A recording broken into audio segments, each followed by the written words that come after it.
আমি এখানে একটা দেখো পেঁপে নিয়েছি। এই পেঁপেটা আমি ভালো করে ধুয়ে এটা কেটে নেব।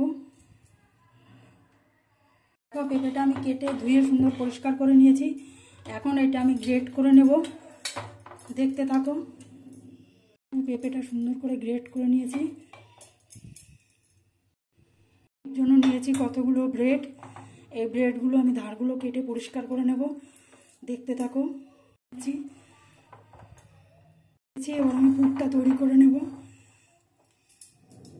ঠিক আছে, আমি দিচ্ছি জিরে ফোড়ন, পেঁয়াজ কুচি, রসুন পেস্ট, ধনে গুঁড়ো,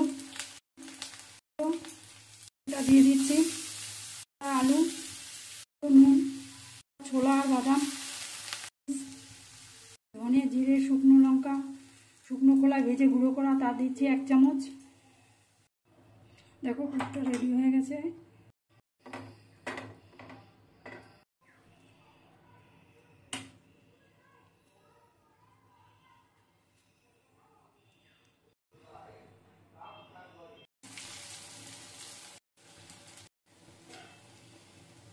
পেঁপে দিয়ে তৈরি রোল আমার একদম রেডি।